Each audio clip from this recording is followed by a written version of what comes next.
Assalamualaikum warahmatullahi wabarakatuh. Halo sahabat pendidik, pernahkah Anda memperhatikan bagaimana setiap anak di kelas memiliki cara belajar yang berbeda? Ada yang cepat menangkap pelajaran, ada yang butuh waktu lebih lama, ada yang visual, ada yang kinestetik. Inilah yang membuat dunia pendidikan anak usia dini begitu menakjubkan. Inilah mengapa asesmen awal sangat penting dalam pembelajaran. Asesmen ini bukan sekadar formalitas, melainkan kunci untuk memahami kebutuhan spesifik setiap anak. Layaknya dokter yang harus mendiagnosis sebelum memberikan pengobatan, kita sebagai pendidik perlu memahami karakteristik belajar setiap anak sebelum merancang pembelajaran. Bayangkan kita memberikan sepatu ukuran yang sama untuk semua anak. Tentu tidak akan nyaman, bukan? Begitu pula dengan pembelajaran. Kita perlu mengenali kemampuan awal, gaya belajar, dan kebutuhan khusus setiap anak. Bayangkan jika kita memberikan obat yang sama untuk berbagai penyakit. Tentu tidak masuk akal, bukan? Sama halnya dengan pembelajaran. Setiap anak adalah individu unik dengan kebutuhan belajar yang berbeda-beda. Mereka seperti bunga di taman yang membutuhkan perawatan khusus untuk dapat mekar dengan indahnya. Teaching at the right level atau pembelajaran yang berkeadilan adalah jawaban dari keberagaman ini. Konsep ini memastikan bahwa setiap anak mendapat kesempatan belajar yang sesuai dengan kemampuan dan kebutuhannya. Ini bukan tentang membeda-bedakan, tapi tentang memberikan yang terbaik untuk setiap anak. Bagaimana kita mengintegrasikan pembelajaran terdiferensiasi dengan pendekatan deep learning di PAUD?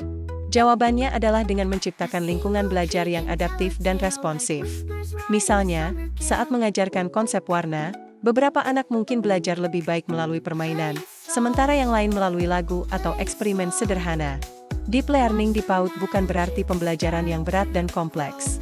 Ini tentang membuat pembelajaran bermakna dan mendalam melalui pengalaman yang sesuai dengan tahap perkembangan anak.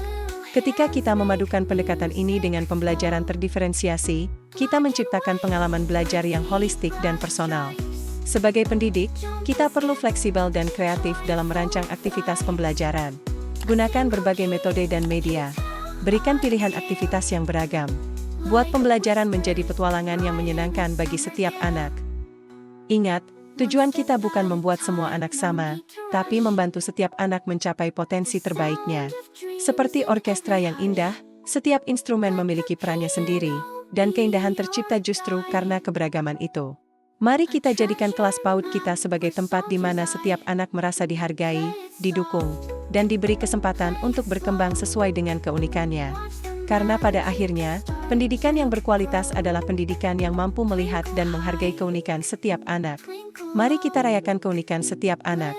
Biarkan mereka tumbuh sesuai dengan ritme mereka sendiri, sambil kita terus mendampingi dan memfasilitasi pembelajaran mereka dengan penuh kasih sayang dan kesabaran. Bagaimana menurut Anda? Sudahkah kelas Anda menerapkan pembelajaran yang terdiferensiasi? Bagikan pengalaman Anda di kolom komentar.